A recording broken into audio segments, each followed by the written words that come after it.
प्रणाम बाबूजी। यार ये चाइना वाले चाहते क्या है समझ नहीं आ रहा।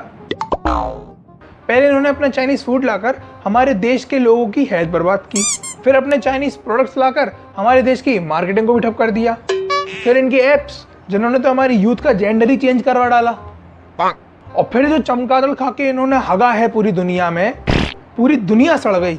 और इतना सब कुछ करने के बाद इनको जमीन भी चाहिए। अरे रिंकेश, चाइना वालों पर इतना क्यों गुस्सा रहे हो? वैसे भी सब हिंदी चीनी भाई भाई। क्यों बे टिल्लू, तेरा बाप चीनी था क्या?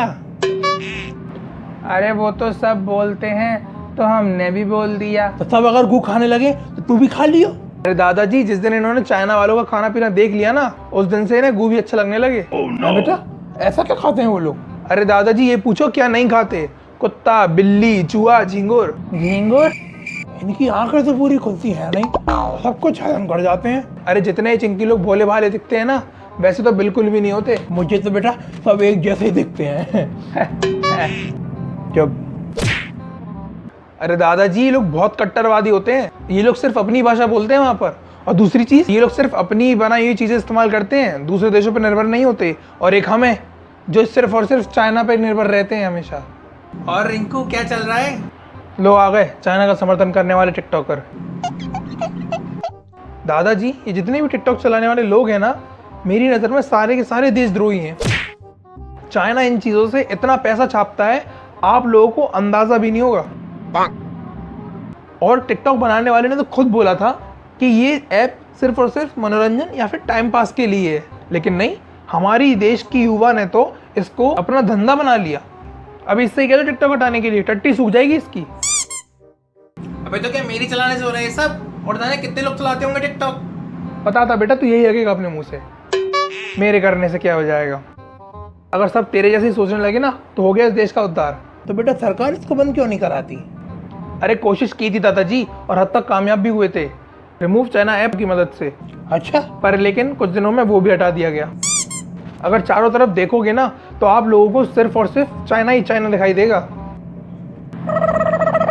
लोगों की जरूरत बन गई है चाइना, उनका आराम, उनका मनोरंजन, और यहाँ तक कि उनकी सर की टोपी से लेकर उनके पैर का जूता भी चाइना है। और ये जो आप कप में चाय पी रहे हो, ये भी चाइना का ही होगा।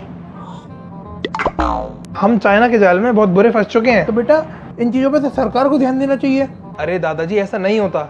ये सब ऊपर की बातें हैं, हमारे और आपके समझने की बस की बात नहीं है, और ना ही एक दिन में हो पाएगा। लेकिन एक दिन ज़रूर होगा। अगर हम और आप इन चाइना की चीज़ों का इस्तेमाल करना धीरे धीरे कम कर देंगे, तो हमारी सरकार को भी इनका विकल्प बनाने का समय मिल जाएगा। और मोदी जी ने भी बड़े कम शब्दों में परोक्ष रूप से वोकल फॉर लोकल का मैसेज दिया था, जिससे कि इंसान आत्मनिर्भर बने और स्वदेशी चीज़ें अपनाए। इसीलिए लोगों को धीरे धीरे इन चाइना की सभी चीज़ों को बॉयकॉट करना होगा। क्या बेटा बॉयकॉट कराना होगा? अरे बॉयकॉट नहीं बाबूजी, बॉयकॉट।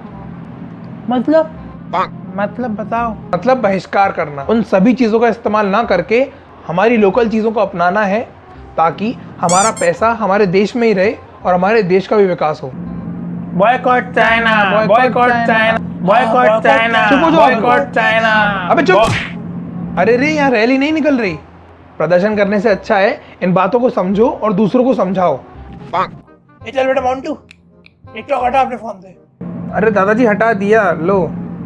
हाँ, और टिल्लू, तेरा जितना भी जूता, कपड़ा, चड्डी, बनियान, जो भी चाइना का हो, सब निकाल फेंक बाहर। हाँ बाबूजी। हैं?